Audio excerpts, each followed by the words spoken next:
Up next, we celebrate a singer who I believe is the most underappreciated frontman in classic rock history.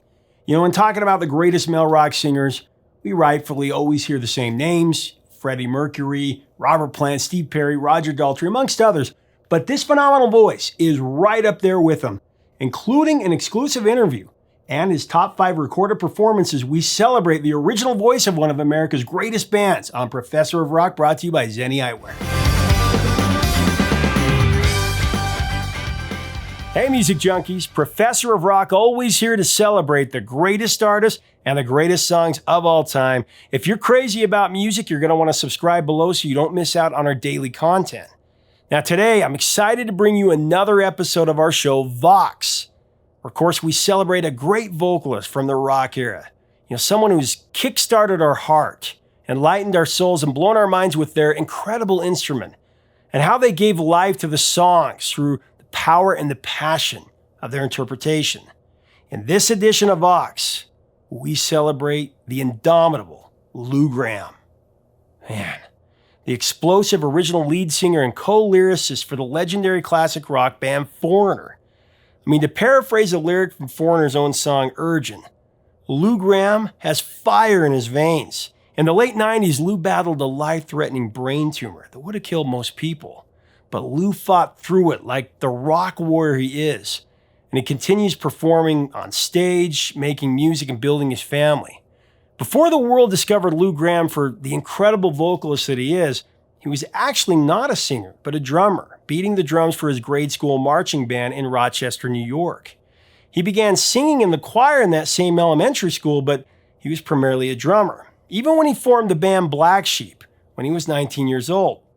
His gift began to surface when he segued into becoming the lead vocalist for Black Sheep, and it wasn't long before his peers began to notice his remarkable talent. Black Sheep was the first American-based band to sign with the record label Chrysalis in 1973. The group broke up in 1975, and that led to Lou hooking up with Spooky Tooth guitarist Mick Jones. About the time that Black Sheep was disbanding, Mick had left Spooky Tooth and was actively looking for a lead singer for a new band that he was putting together that he was going to call Trigger. Lou aced the audition. Mick offered him the job. After some deliberation, Lou accepted Mick's proposal and the new group formed under the name Trigger. But that name didn't stick because there was already a group called Trigger. And Jones came up with a new moniker that of course has become a household name: Foreigner. The killer combination of Mick Jones and Lou Gramm as the impetus of Foreigner grew into one of the most prolific tandems of the rock era.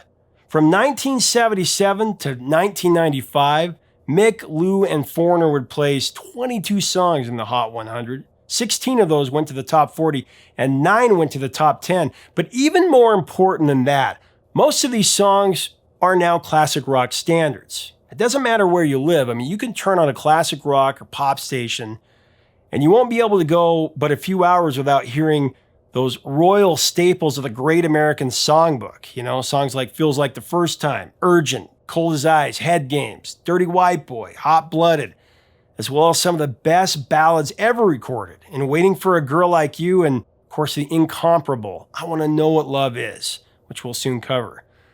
Very soon, we're going to do a piece celebrating Mick Jones as one of the great producer-songwriters of the rock era. He and Lou were a perfect duo. England meets America. Lou Gramm is also an exceptional lyricist. He was inducted into the Songwriters Hall of Fame in 2013 along with Mick.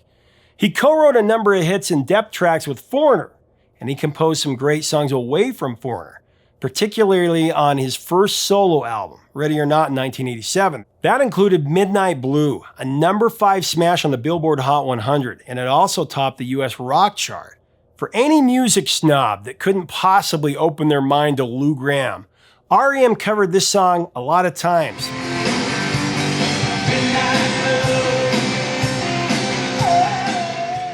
Michael Stipe himself once commented that it was a terrific song. Absolutely right. Lou also wrote another top 10 solo hit, Just Between You and Me, for his second solo release, Long Hard Look. The song rose to number 6 on the Billboard Hot 100 and number 2 in Canada in '89. Another great song. When anybody talks about the greatest male voices in rock and pop history, you always hear the same deserving names. Freddie Mercury, Robert Plant, Steve Perry, Roger Daltrey, Ozzy Osbourne. Well, I got news for you. Lou could go toe-to-toe with any of them. And that's not my opinion. It's not hype. It's the gospel truth. Don't take my word for it. We have YouTube at our fingertips, and you can search for hundreds of performances from any given artist. Go search up Lou fronting Foreigner in the 70s and 80s. Look up I Want to Know What Love Is from Farm Aid, or Hot Blooded live at the Rainbow in 78. Or listen to Lou's cover of Stairway to Heaven, for heaven's sake. It'll melt your face off.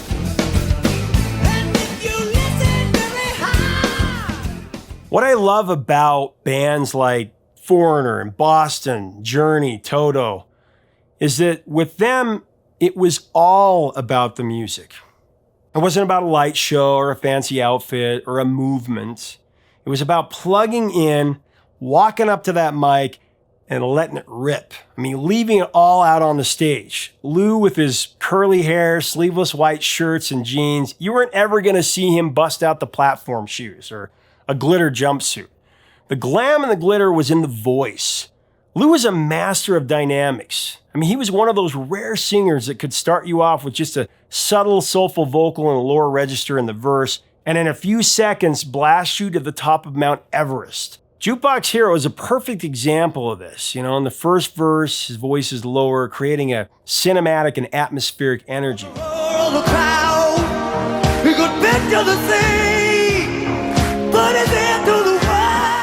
By the first chorus, it's like game, set, match. Next. That's right.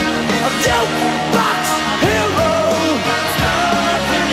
Yeah. The timbre of Lou's voice is unmistakable. That beautiful flowing tenor with a perfect measure of gravel that set Foreigner apart from every other. When Lou wailed, it was like the roar of a lion. Having said that, here is my Lou Gramm fiver. My top 5 Lou Gramm recorded performances. Number 5, Hot Blooded. Check it and see, baby.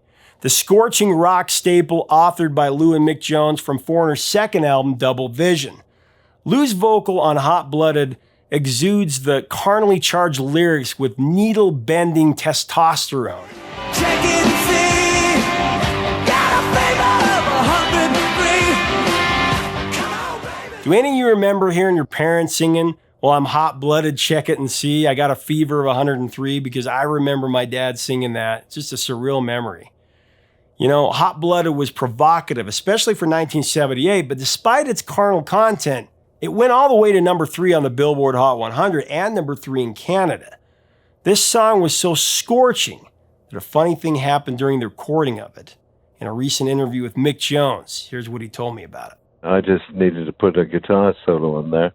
So they play the track, and I'm getting ready to wail on it, and suddenly my amplifier speaker catches fire in the studio, and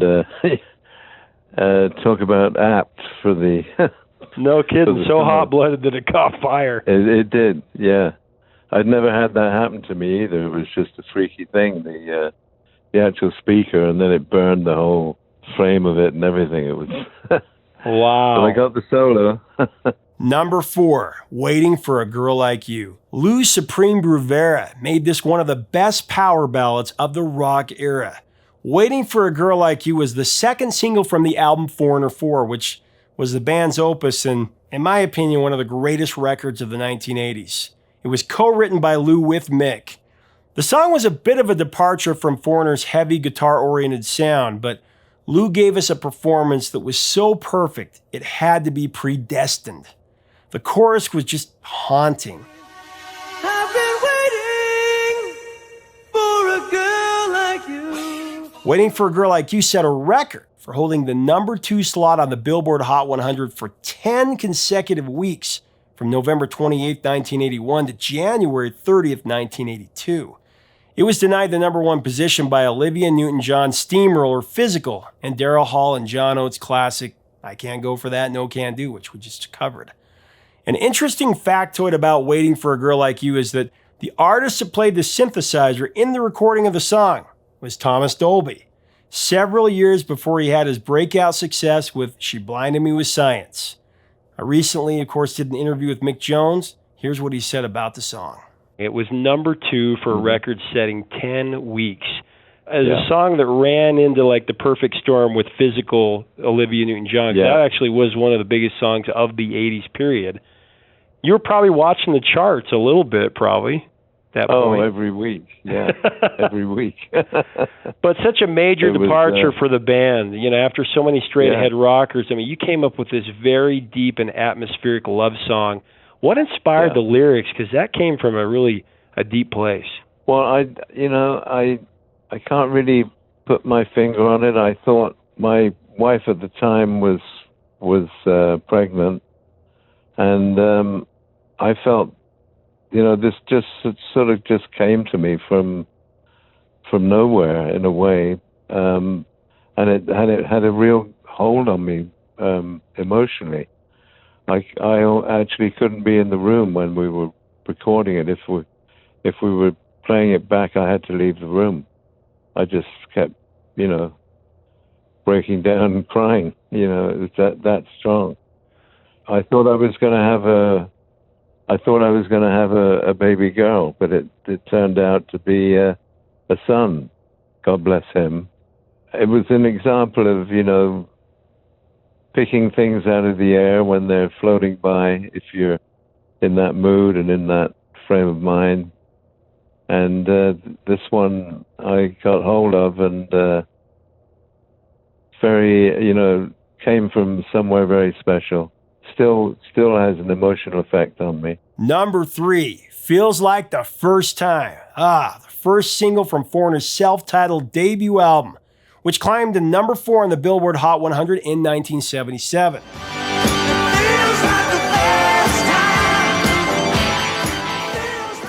It was the beginning of a string of hits that made Foreigner one of the biggest bands in the world in the late 70s and 80s. It's a tune that Mick Jones wrote and one of the songs that Lou sang at his audition to be the lead singer of the new band that Mick was assembling.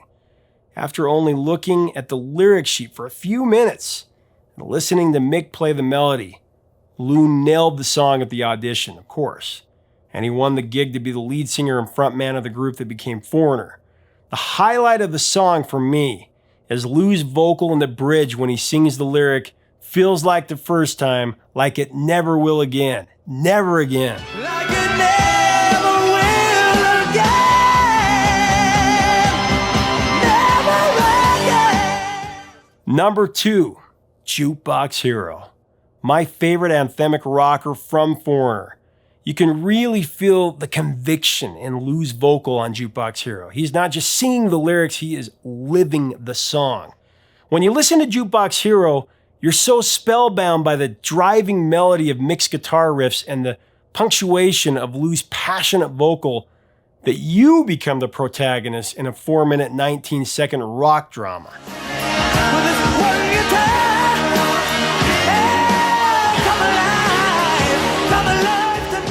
It was another Lou Gramm, Mick Jones co-write that went to number 3 on the US rock chart and peaked at only number 26 on the Billboard Hot 100 in 82. Now, I believe the song's rock edge was too hard for many top 40 radio stations and subsequently was heavily day-parted for nighttime airplay only, and that prevented the song from achieving a higher chart position that more accurately reflected its immense popularity. I remember seeing Foreigner in concert. When this song came on, I was just transported to another reality.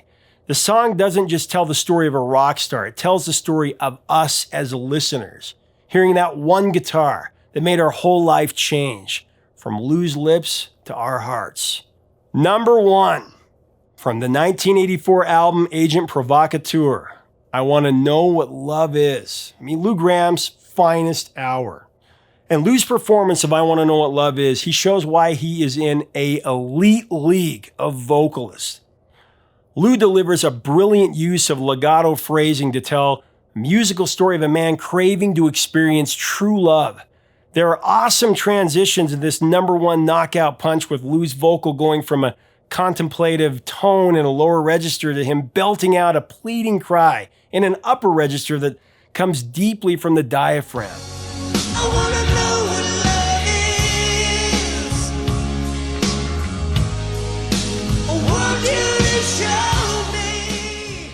I Want to Know What Love Is has the distinction of being the first to hit #1 on the pop charts that features a gospel choir.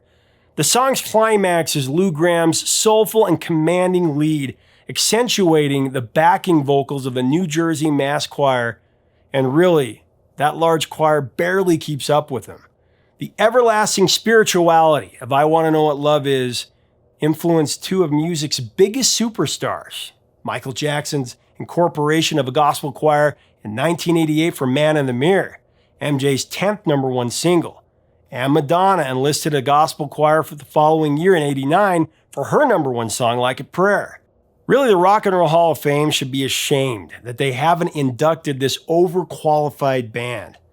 But Foreigner is definitely in the People's Hall of Fame, so it doesn't really matter. In closing, I want to repeat a lyric from a Foreigner classic, and that one guitar, or in this case, and that one voice, made our whole life change. Lou Gramm has done that for so many of us. We tip our hat to Mr. Jukebox Hero, Lou Gramm. To hear all the songs discussed here, check out our curated playlist below. Also, click on the Amazon link to get Foreigner's greatest songs on vinyl or Lou's autobiography. Leave us a comment on Lou Gramm and Mick Jones and Foreigner. What is your top 5 song? What is your fiver? If you like our content, subscribe to our channel. Help us keep the music alive. Till next time, 3 chords and the truth, my friends.